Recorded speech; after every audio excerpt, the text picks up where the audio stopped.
Hai sobat-sobatku, yang kalau naik motor mesti ngogleng dulu. Kembali lagi bersama saya di Jam Film.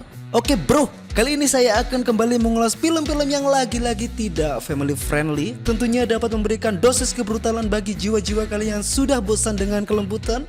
Inilah persembahan dari kami, Taken. Film yang dirilis pada tahun 2008 ini membuat saya kagum dengan Lionel Messi versi tua ini. Mirip kan? Ya kan? Baiklah, tidak perlu banyak birokrasi di awal. Mari kita sama-sama putar intronya.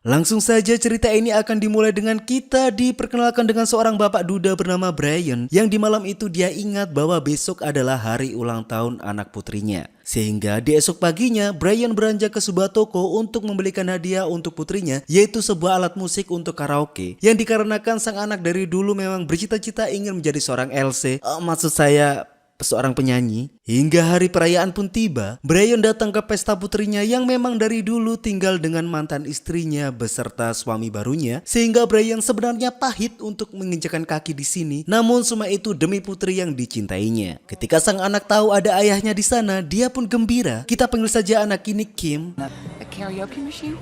Well, I figure she wants to be a singer. Pleasure. Di sana dia senang karena ayahnya memberikan kado alat karaoke untuknya. Tapi selang beberapa detik saja, perhatian Kim berpindah ke sisi lain, di mana bapak tirinya memberikan sebuah kado, yaitu seekor kuda. Oh, Stuart, you're impossible. I guess not. You gonna join us for luck? Brian hanya bisa diam di sana. Kado darinya kini hanya tergeletak di tanah. Thanks.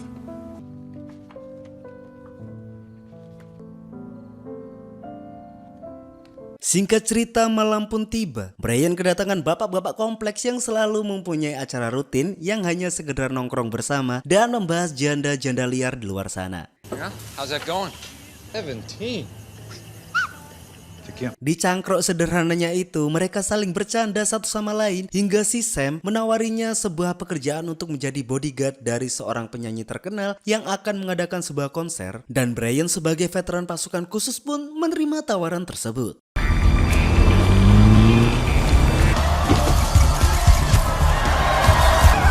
Singkat cerita, malam konser pun tiba, di mana ada Brian dan ketiga temannya bertugas untuk menjadi bodyguard artis tersebut, agar si artis tetap aman dan terjaga.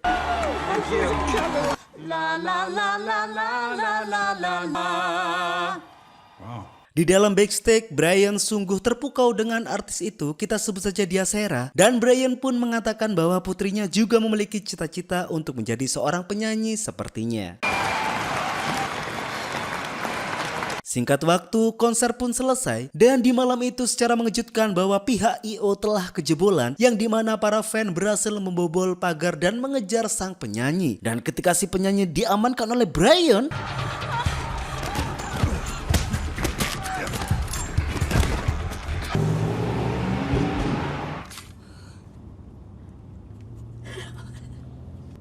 tidak susah bagi seorang veteran semacam beliau untuk menangani masalah kacang seperti itu. Sesampainya di kediaman sang artis, di sana ia berterima kasih dengan Brian yang sudah menyelamatkan hidupnya. Sehingga Brian diberikan sebuah hadiah, sebuah privilege untuk si anak agar bisa dilatih di kursus menyanyi milik si artis tanpa biaya sepeser pun, dan jika anaknya layak akan bisa langsung masuk ke sebuah label industri.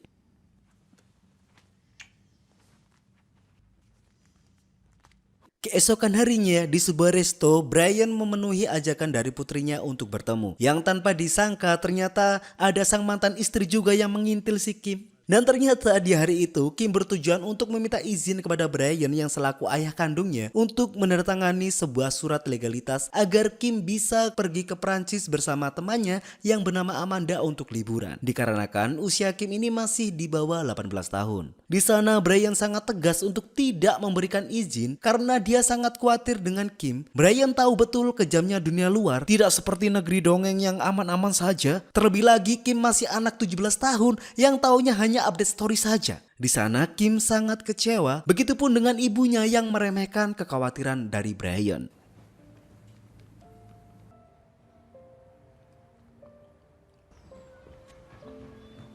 Singkat cerita, Brian pun berubah pikiran di mana dia menghampiri Kim dan memberikan surat persetujuannya karena kembali lagi rasa sayang Brian kepada putrinya itu memang sudah di atas segalanya. Di sana Brian hanya memberikan sebuah syarat di mana Kim harus menelpon Brian sesuai jadwal yang sudah ditetapkannya. Down. Sebagai bentuk penjagaan terakhirnya, di mana Brian lah yang mengantar Kim untuk ke bandara. Dan ketika sampai di sanalah Brian tidak sengaja melihat satu poster grup band yang akan tur ke beberapa negara di Eropa. Di sanalah Brian tahu bahwa Kim dan sang mantan istri membohonginya. Ini bukan hanya sekedar kunjungan ke museum-museum Paris, tapi Kim akan muter-muter ke berbagai negara untuk mengikuti konser grup band favoritnya. Namun ini semua sudah terlanjur, di mana Brian hanya bisa mengharapkan putrinya tetap amanah menjalankan syarat-syarat darinya.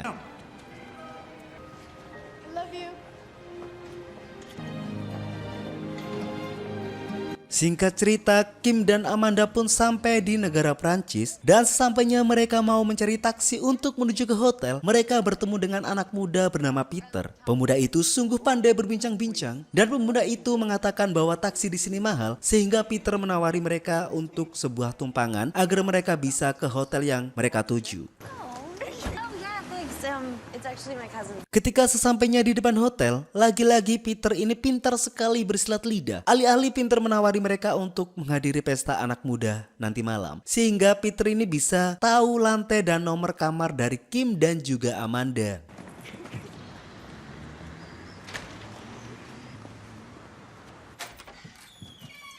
Sesampainya di kamar, mereka selayaknya anak-anak puber yang bebas dari jangkauan orang tua. Dan Amanda punya rencana bahwa nanti malam dia bersedia untuk uprut dengan Peter. We'll be in Paris. Di seberang sana, Brian kesusahan untuk menelpon Kim dikarenakan Amanda yang memutar musik dengan volume yang setara dengan acara hajatan itu. Yang membuat Kim mau tidak mau harus menepi ke sisi ruangan sebelah untuk mengangkat telepon dari ayahnya. I thought maybe something was wrong with it. Of course, if I'd had the number where you were staying, I would have... Ketika Kimi sedang teleponan dengan Brian, Kimi yang berada di ruangan sebelah dengan jelas dia melihat tiba-tiba ada beberapa pria yang masuk dan menangkap Amanda. Dengan kebingungan dan ketakutan yang ada, Brian di sana berusaha menyerap apa maksud dari anaknya itu dan Brian menginstruksikan Kimi untuk bersembunyi di suatu tempat dan menceritakan apapun yang dilihat Kimi saat itu.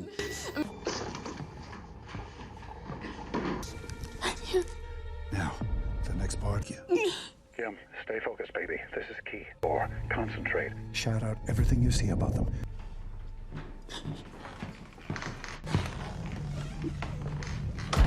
Di sanalah Brian berusaha menenangkan putrinya. Dia tahu putrinya pasti tertangkap, tapi setidaknya Brian bisa mendapatkan sebuah petunjuk agar Brian bisa bertindak cepat setelah ini. Dan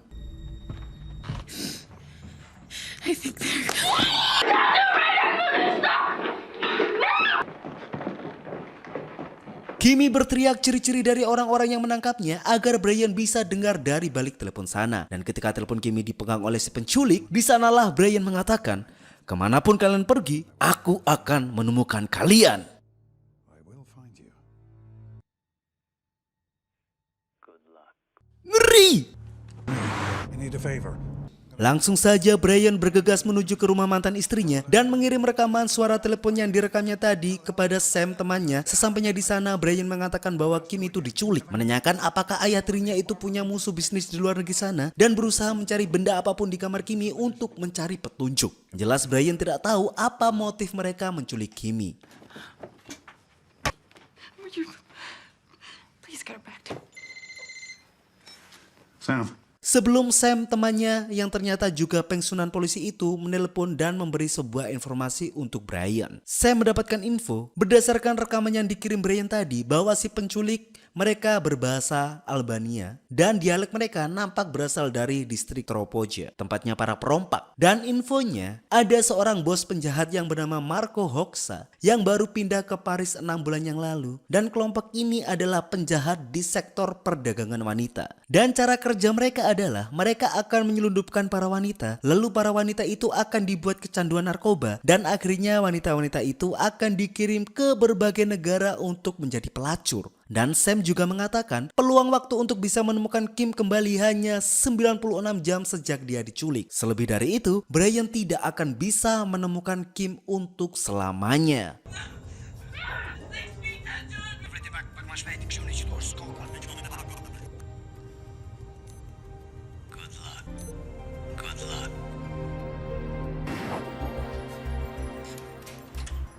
Tanpa buang-buang waktu, Brian pun langsung menuju ke Paris. Dan sesampainya dia di kamar yang dipakai putrinya, Brian dengan sejuta pengalamannya sebagai mantan intelijen pun tidak susah untuk menggambarkan kejadian yang telah terjadi hanya dengan melihat barang-barang yang berantakan di TKP tersebut.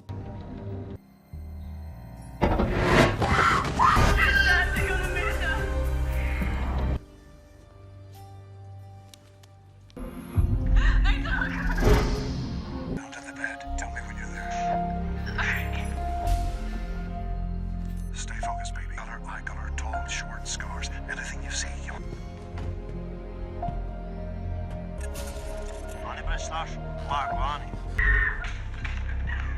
Di sana Brian menemukan handphone dari putrinya yang sudah remuk. Brian hanya butuh memory card saja untuk mencari petunjuk-petunjuk selanjutnya.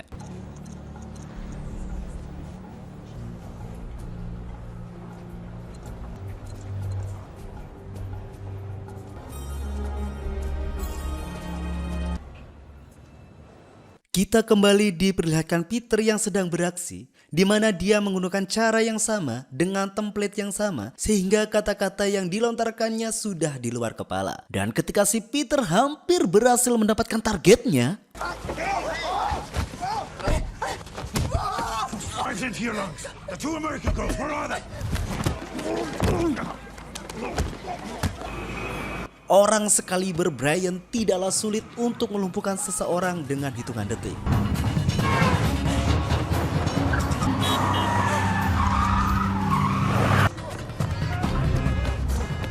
Namun kini dia harus mengejar Peter agar mendapatkan petunjuk lebih lanjut. Namun ketika Brian berusaha mengejar Peter, petunjuk pertamanya sudah hilang. Kini dia harus mencari cara lain.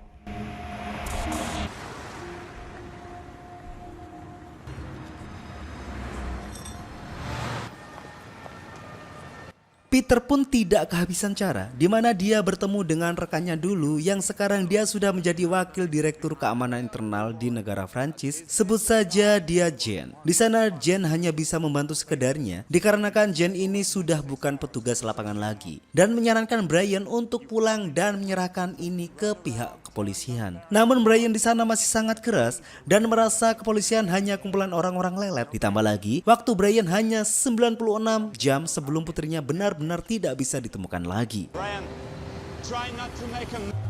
J'ai besoin d'un agent pour une filature.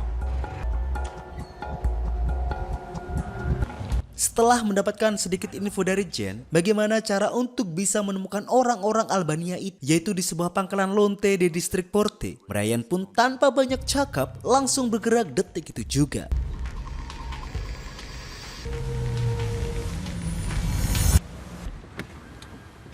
Langsung saja di malam itu Brian mendatangi pangkalan yang dimaksud, di mana di malam itu dia juga menyewa seseorang penerjemah bahasa guna untuk mempermudahkan rencananya. Di sana Brian mencoba untuk menego salah satu pelacur hingga si mbaknya itu terganggu. Yang alhasil salah satu penjaga yang beroperasi malam itu menyerang Brian. It's my business.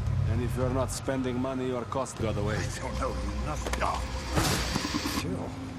Di sanalah Brian memasang sebuah klip penangkap suara di baju germonya, sehingga dia bisa menangkap percakapan internal kelompok ini agar siap diterjemahkan sama orang yang sudah dia sewa. Setelah Brian tahu percakapan para orang Albania itu, langsung saja Brian meluncur ke sebuah lokalisasi kelas C yang ada di sebuah pangkalan proyek. Lokalisasi yang berguna untuk memenuhi kebutuhan biologisnya mamang-mamang kuli itu. Langsung saja diubek-ubek oleh Pak Brian ini, guys.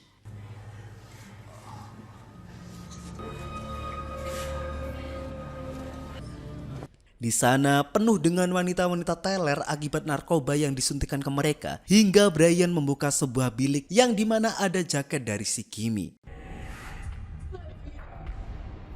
Dikiranya itu adalah Kimi dan ternyata bukan. Tapi setelah itu, di sanalah geger geden tidak bisa terhindarkan.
Di seberang sana, Jen gelisah telah mendapati info bahwa Brian sudah membuat onar. Ditambah lagi, Brian sadar bahwa ada orang suruhan yang tengah membututinya.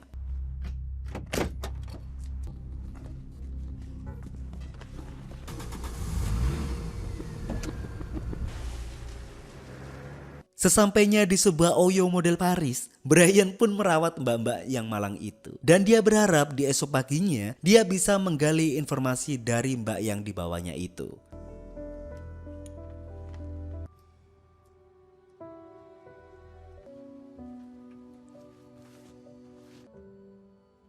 Singkat cerita, di keesokan harinya Jen mengajak Brian untuk bertemu di sebuah taman. Namun Brian sudah paham bahwa ini hanyalah jebakan. Dan benar saja, ada beberapa tim yang tengah melacak sinyal handphonenya. Di sana Jen protes akan keugalan yang Brian ciptakan di malam itu. Sehingga Jen mendapatkan sebuah perintah untuk menangkap Brian dan memulangkannya. Tidak semudah itu sembara. Dan benar saja, ketika pelacak sinyal sudah menemukan titik Brian dan There was a trailer, not a building. jemamus. Brian pun sudah kembali ada di kamar Oyonya. Di sana, si Mbak telah sadar dan menjelaskan bahwa dia ingat ada seorang gadis yang memberinya jaket ini. Dan dia juga ingat ada sebuah rumah yang berpintu merah dan yang bertuliskan Paradis. Langsung saja, Brian tidak banyak pikir, dia pun menuju tempat yang dimaksud si mbaknya itu. Dan dia masuk dengan menyamar sebagai seorang polisi yang bertugas untuk menagih jatah keamanan. Agents will be here before you have time to... Ketika Brian berhasil masuk dan sampai di ruangan para bos, di sanalah Brian menggunakan keahliannya dalam sebuah penyamaran, memancing-mancing obrolan hingga sampai di sebuah kata yang selalu dia ingat dalam rekamannya, suara yang sama persis yang dia dengar dari sound recordnya. Inilah nama orang yang dicarinya, yaitu Marco Hoxha, dan pergelutan duniawi pun tidak terelakkan. I don't.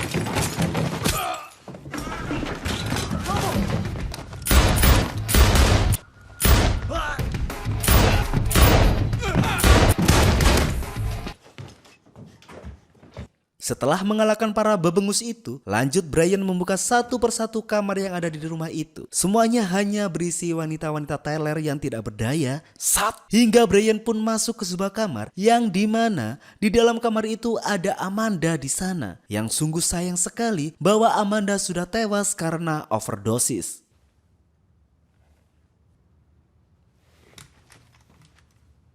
Langsung saja, setelah mendapatkan orang yang bernama Marco, Brian membawa orang itu ke sebuah tempat guna melakukan interogasi. Secara pribadi saya sangat suka dengan bagian ini, anjrit.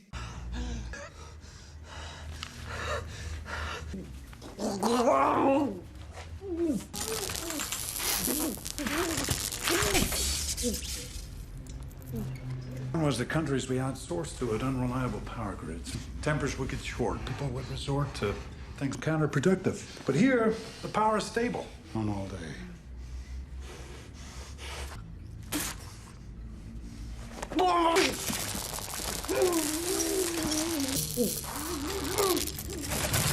Give me what I need, or this switch will stay on until they turn the power off.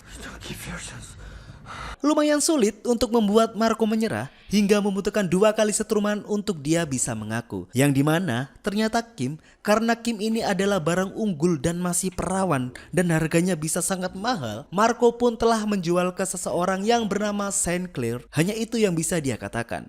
Karena secara teknis Marco tidak tahu kemana gadis itu dibawa. Brian sudah mendapat sebuah info lanjutan dan Marco pun tetap disetrum sampai tewas. I believe it.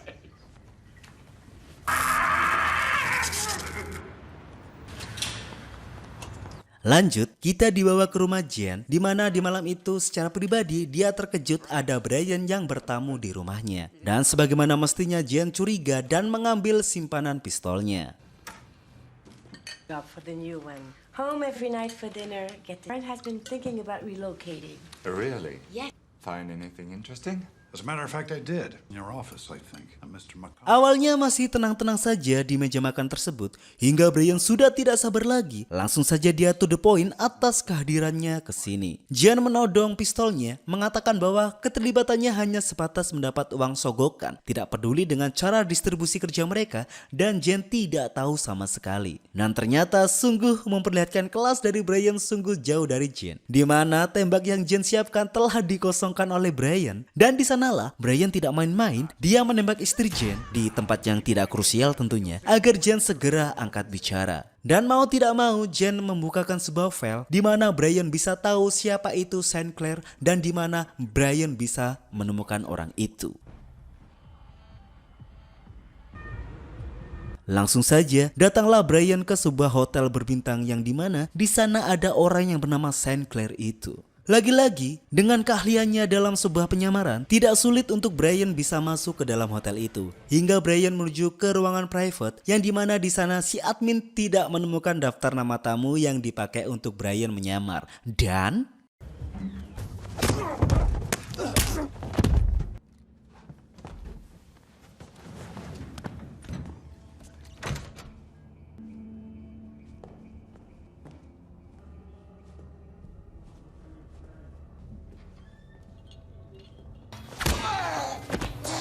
akhirnya Brian berhasil masuk ke ruangan private tersebut. Dan ternyata di ruangan itu tengah mengadakan lelang harga untuk para wanita-wanita yang berkelas.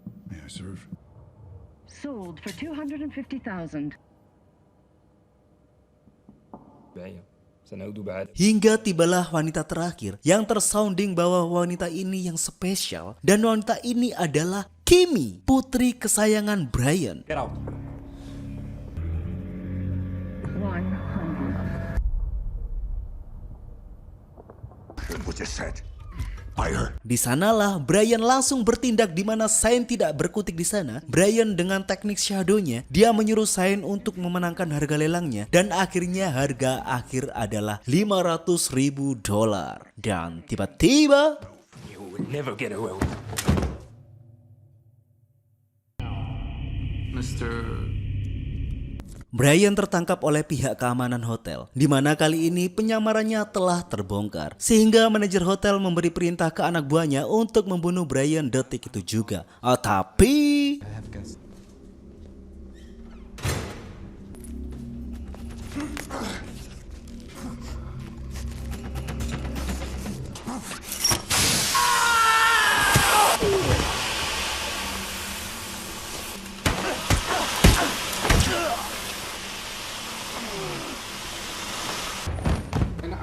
deal.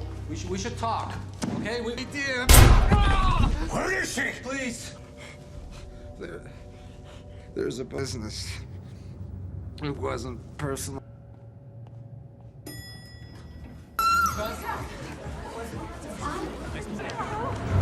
Hotel pun terjadi sebuah kegaduhan. Di sana Brian tidak punya waktu banyak, di mana dia harus segera mengejar putrinya yang sudah akan dibawa kabur.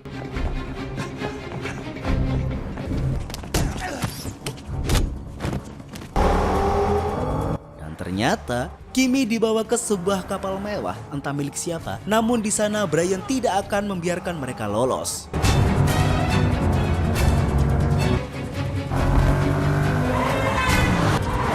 Ternyata kapal itu milik seorang manusia sapi yang mau hendak berkemprut ria. Tapi Brian berhasil menggapai kapal tersebut dan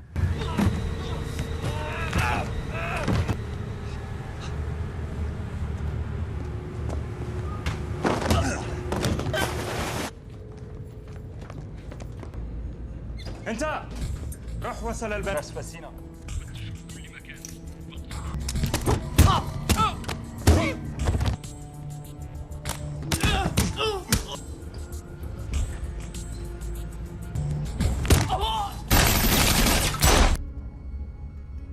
انت فين؟ ثلاثة.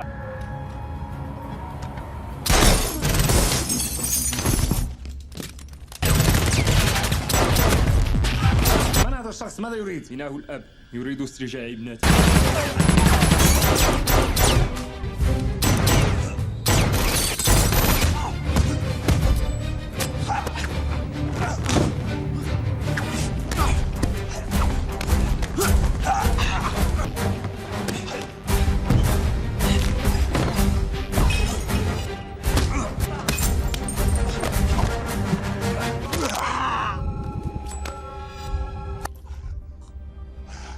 setelah mengalahkan semua penjaga termasuk St. Clair itu, dan kini Brian telah bertemu dengan sang raja terakhir yang mudah sekali dikalahkan, dan akhirnya Brian berhasil menyelamatkan putrinya. Told you I would.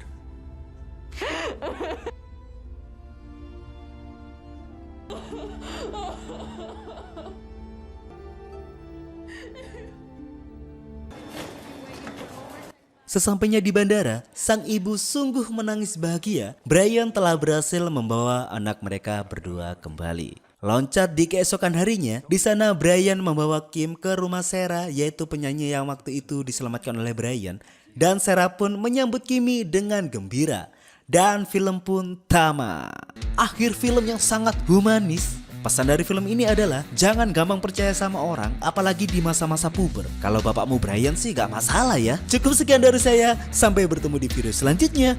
Dadah!